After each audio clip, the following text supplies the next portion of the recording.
Are you curious about financial literacy?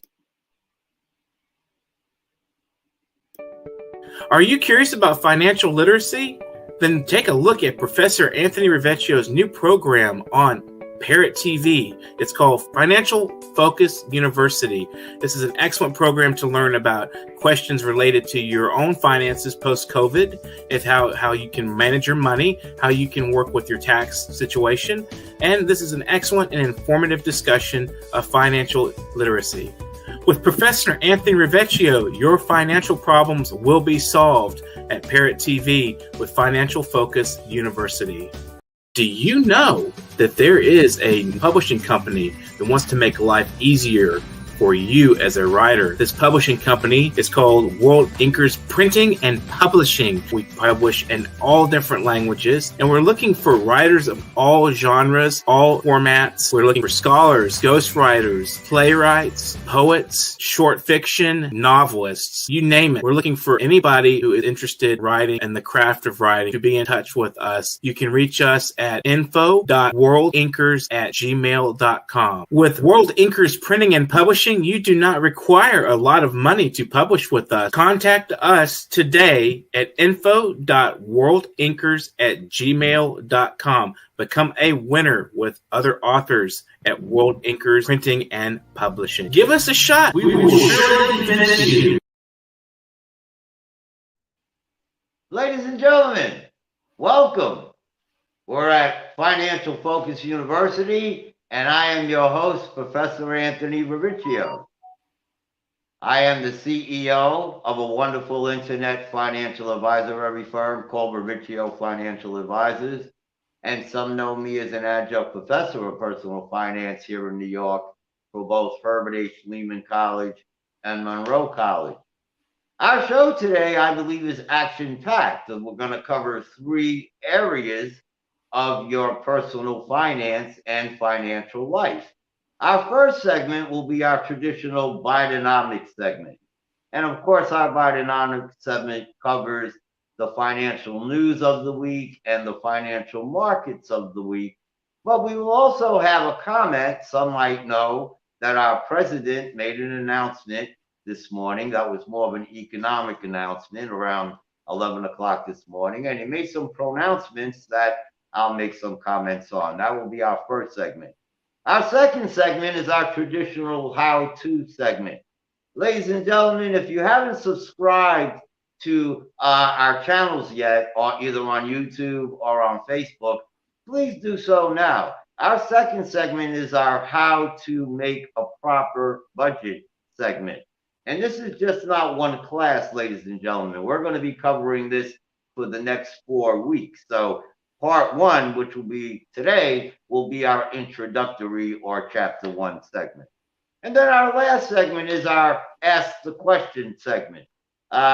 We have a question from a friend of mine by the name of Kimberly.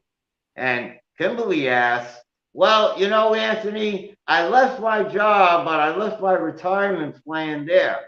And now I don't know what I should do. Should I leave it there? Or should I put it in my local institution? What are the advantages and disadvantages of that situation? We'll talk about that. First and foremost, let's talk about Bidenomics. Now, ladies and gentlemen, before we go over the economic numbers of the week, I just want to preface a conversation that our president, Joe Biden, had with our America this morning. You may or may not be aware that the job numbers came out today, and they were very important to the status of the U.S. economy. I'll talk more about that when we go over the Bidenomics numbers. And Joe Biden turned around and said that he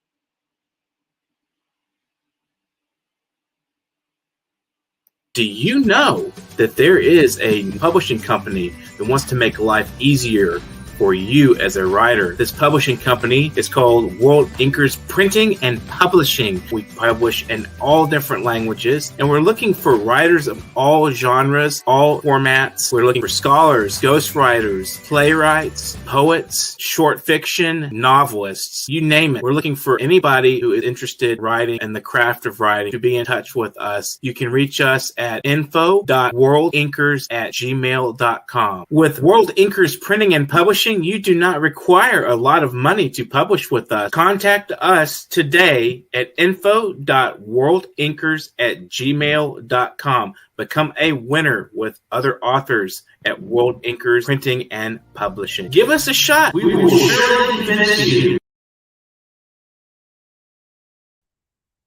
Ladies and gentlemen, I apologize. Don't ask me what happened. It's not the first time it's happened today. I have a feeling when I come on our New York Parrot TV station, all of a sudden either the good Lord above or the gentleman down above wants me, so they cut off our internet. So I really don't know where we were, so let me just, I guess, sort of try to start from the semi-beginning. So when we talk about Joe Biden's speech, right, what did Joe say? Joe said that he believed in the last 16 months since he's been in office, he's had a booming economy, right? He said that we now have better jobs and people are now making more money. We do have a number one problem. He said that problem was inflation. And, you know, being an economist, I was very concerned about those remarks because anyone that's been watching this show knows that for the last several weeks, I have been showing you stock market charts that show that over the course of the last 16 months, the average, your average 20-25% stock market return per year for the last 2 years is now gone, right? It's basically gone. So when he says those things, I get very, very concerned. But okay, I keep listening because he's our president. So how is Joe going to solve inflation? Well, Joe turns around and says, well, I got two solutions. Number one, I am going to create government benefits. I'm going to make sure that even though the gas is now this much in price, I'm going to give you low cost or free internet. I'm going to give you free or low cost utility services. I'm going to give you more eligibility for food stamps. Now, ladies and gentlemen, I'm not generally concerned about the particular items. Yes, in our budget, which we'll talk about later, right? Those could be, you know, miscellaneous items. And I guess our president believes offsetting one from the other is the right thing to do. As an economist, we look at it as increase of government spending, which leads me to his second solution, which he says he believes we're going to have a lower budget deficit. And we need a lower budget deficit. And the lower we can get it, coupled with those government subsidies, we will kill inflation. Oh my God. Well, you know what, ladies and gentlemen, I'm not going to talk about the future, right? We'll all just pray. But let's talk about what happened for the week. So when we start looking at our slides, we're going to talk about what happened during the course of this week. And we will see when we go to the next slide, you know, in some ways, it was both a quiet week, but also a very troubling week. You'll see some of the highlights I put down was that companies around the United States have indicated they're going to start scaling back. They're going to start scaling back money on equipment and supplies. Even though people are spending, I guess, according to companies, they're not spending enough. You'll also see that there's been lesser jobs than projected. So keep going. Now, jobless claims have been continuously going down. And then, of course, the demand for mortgages. This week, the demand for mortgages have also gone down. As you'll learn in a moment, the reason why, part of the reason why is because of higher interest rates. So this is the accumulation of economic data that has come out for this economic week. So how did the government and how did the stock market interpret all of this on a day-by-day basis?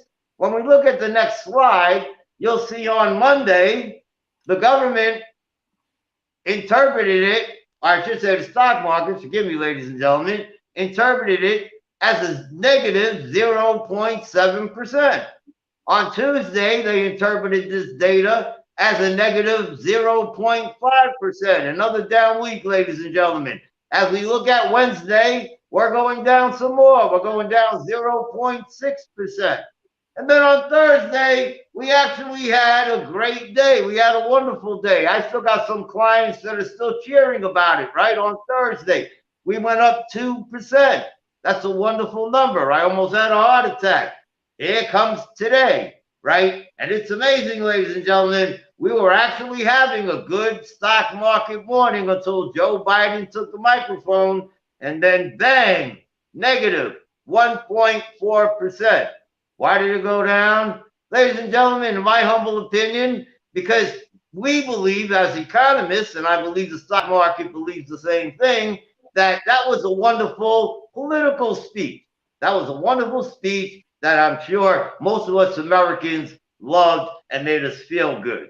As an economist, ladies and gentlemen, those things do not jive. So how do we interpret all of this data? And now look at the next slide and look at how the week basically accumulated. Well, that means for the stock market week, and again, ladies and gentlemen, when I say the stock market, I'm taking all three averages, the S&P 500, the Dow Jones, and the NASDAQ, and equating them together because 99% of Americans generally have a stock market portfolio with those three items. It went down. It went down negative 1.2%. I'm tired of saying it's going down, but it went down again. Thank you, Joe. So that's the stock market. Let's look at the bond market. And as you've been hearing me say, ladies and gentlemen, let's look at the bond market very closely. Look at the 2-year bond. The 2-year bond is now at 2.67%. Last week, it was at 2.48%. It went up in value 7% in 1 week. Look at the 10-year bond. The 10-year bond is now at 2.95%. It was at 2.74% a week ago. So it also a value going up 7%. So obviously you can see higher interest rates are ahead of us. Not doing good with the market. So as we look further down the chart, how has the stock market done since the beginning of the year for a whole 22 weeks? Put it all together, negative 11.6%. Notice I said 22 weeks, ladies and gentlemen, because 4 weeks from now will be the 6-month mark. And guess what comes after that? Your stock portfolio investment statement. Good luck, ladies and gentlemen. And then, of course, we have the Bob Press Index. I always find the Bob Press Index to show a lot of different things. As most of you know, Bob Press, who's also a commentator on a political show on the same channel, said to me 13 weeks ago, Anthony, what do you think about the market? I gave him some general thoughts. He actually disagreed with me. He said, Anthony, I'm all in. Well, he's still all in as far as I know, but 13 weeks later, he's now also down 4.9%. The way I look at these indicators, ladies and gentlemen, if you look at the stock market year to date, again, negative 11.6, you'll see if you look at it with the Bob Press Index for 13 weeks, you'll see that even though it's a negative, that at least for the last 13 weeks, we're sliding, but not to the same volatility that we were in the early part of the year. Nobody likes to slide. So what do? Ladies and gentlemen, as I keep telling you, call your financial advisor. We're in a brand new world. If the Joe Biden speech didn't teach you that today, there's nothing else I can teach you. So the lesson of Bidenomics, we had a bad stock market week. The bond market looks very interesting. Feel free to give me a call if you need any additional help. We'll be back in a moment.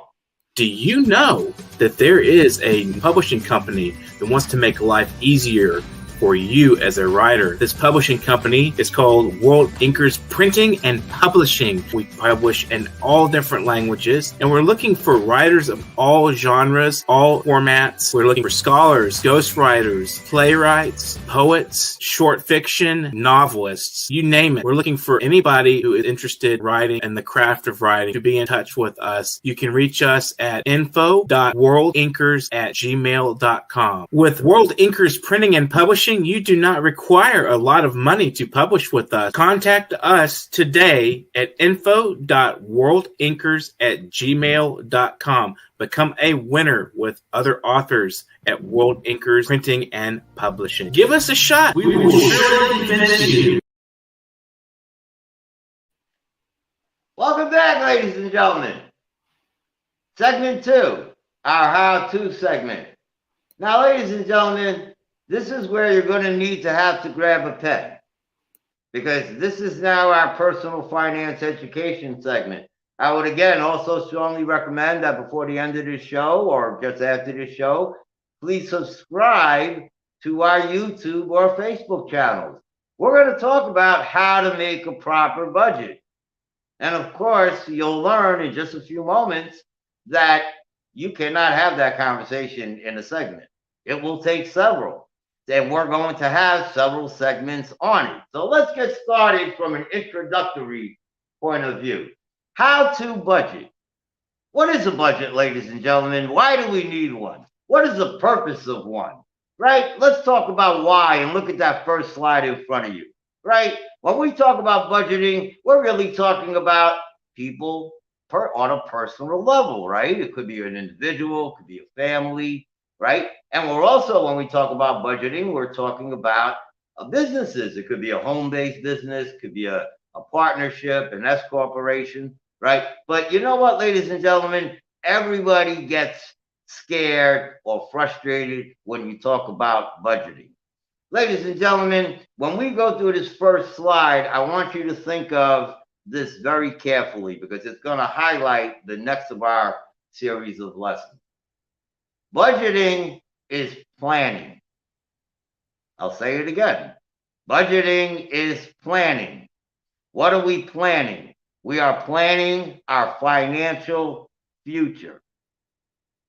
Not for the present, because everybody thinks budgeting is about the present. That is probably the biggest misconception about budgeting.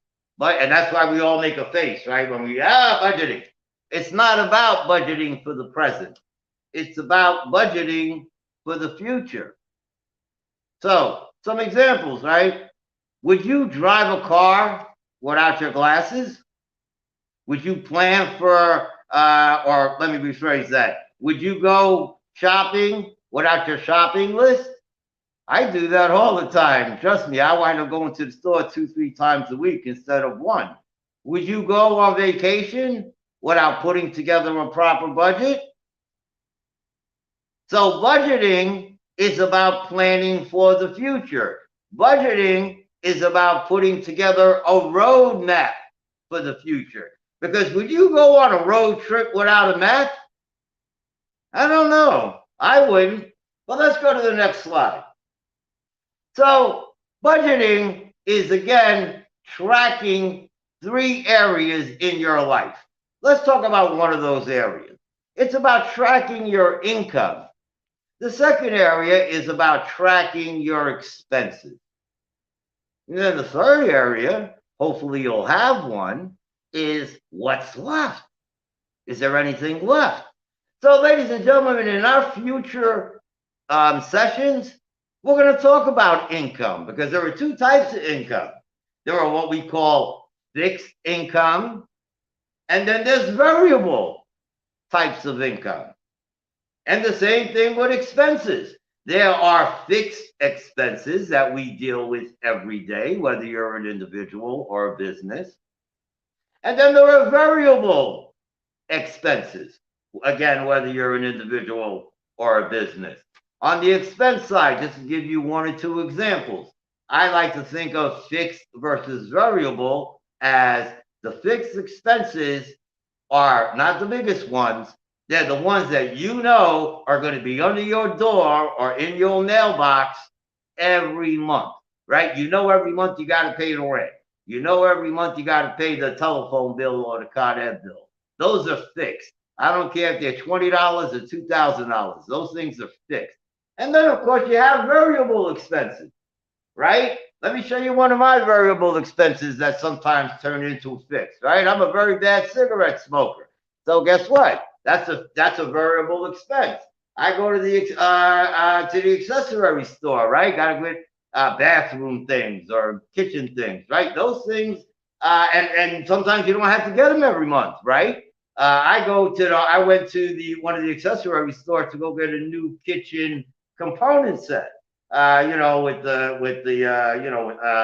things that come in that set, right? Well, I don't plan on going back for another 10 years, right? So those are variable expenses. And the same thing with income, right? If you work, well, then you know you got a fixed check coming in. You know you got fixed income coming in. Well, what's variable income? Have you been to the racetrack? And don't lie, especially if you're good, right? Do you get other type of let me call them residual income checks? Are you self-employed?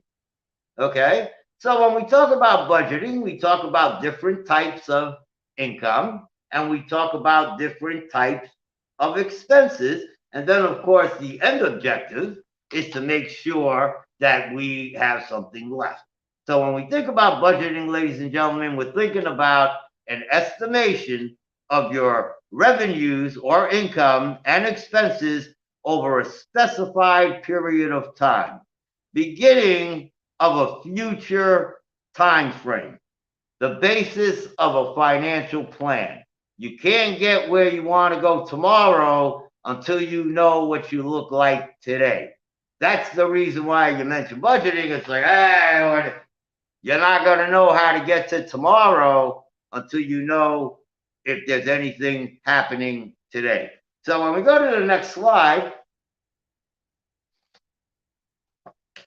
let's talk about what exactly is budgeting, right? So when we go to the next slide, we're going to see that budgeting does two things predominantly.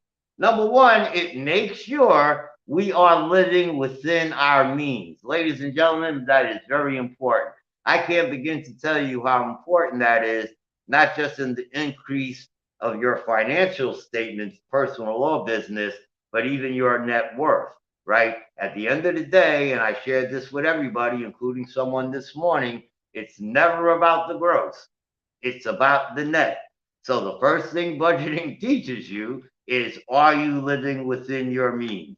And of course, the second thing is that if you are, right, then that gives us the plan, the financial plan to take care or look at or explore long-term ideas. Whether those long-term ideas are buying a car in 5 years, whether those long-term ideas are going on vacation in 6 months, whether those long-term ideas are saving for retirement. We can't start without a basic budgeting plan. So when we look at the next slide, we look at basically, I like to say, and you heard me say it a few moments ago, budgeting has 3 parts to it. And again, ladies and gentlemen, in our future sessions, we will go into this a little bit more in depth. Budgeting has 3 simple parts: income, expenses. Now, before you heard me say what's left, you'll see on this slide it says savings, right? So now there's already a little confusion going on. You know what is a little confusing, ladies and gentlemen? Because we're all individual people. And we all have our own individual purpose of what we want to do with our budget. So how do we create a proper budget that works for me? Well, let's go to the next slide.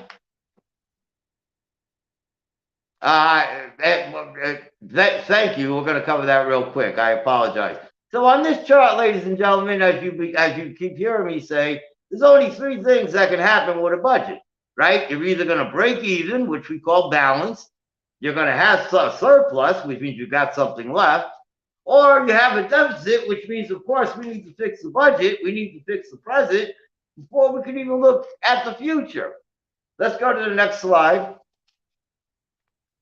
So, gentlemen, ladies and gentlemen, forgive me. So you heard me mention that, you've been hearing me use the phrase, what's left. You heard me use the phrase surplus a moment ago. You heard me use the phrase deficit, right? And there are other words you've heard me use. What do all those? All those words mean different things, right? So the real question becomes, how do I make a proper budget for me if my objective is to save money, if my objective is to do something else? Well, believe it or not, ladies and gentlemen, there are 7 types of budgeting. That's right, ladies and gentlemen. This is where I get some more gray hair. You'll see that some of them really have a very interesting name to them, right? The no budget, right? We'll talk about that. The spending first budget, the savings first budget. And forgive me, I'm trying to read it off of there, but I'll just say the anti-budget, because I know that's what it is. Now, the next one, which has to be my personal favorite, and we'll talk about this as well, actually comes from one of our Congress people. It's called the 50-30-20 budget. And then you'll see we also have one called zero-based, and then another one called spending ceiling.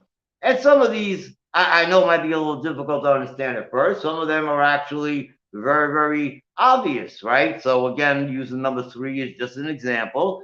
There are budgeting techniques to be sure that once you know you've met your cost of living, right, which is the number 1 reason to do budgeting, well, then what's the number 2 reason? If the number 2 reason is to save money, there are budgeting techniques for that, right?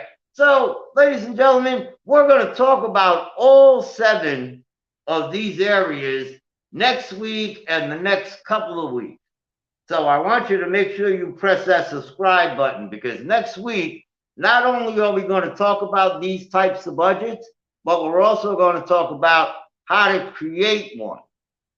Ladies and gentlemen, we'll be back in a moment.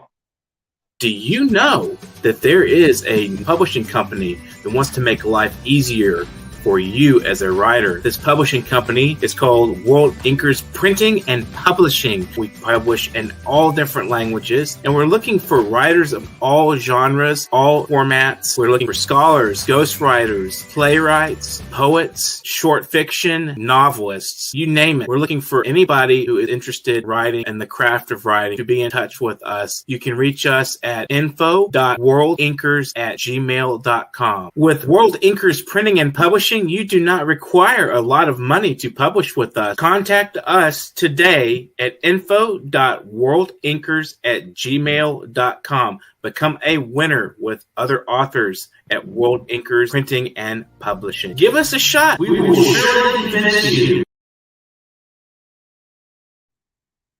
Ladies and gentlemen, welcome back.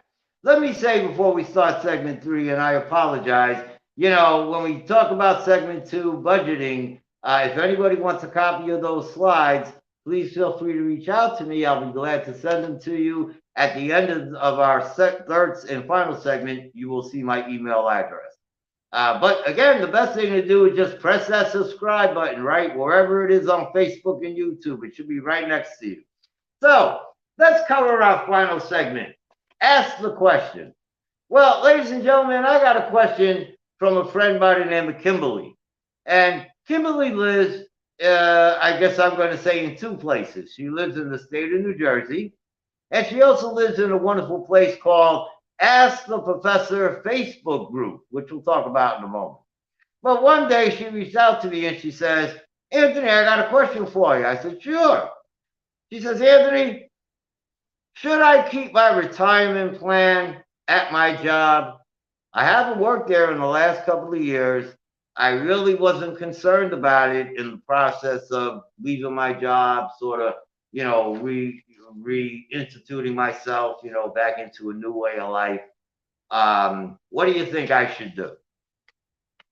And of course, she's not a client, so I couldn't be very, overly specific with her.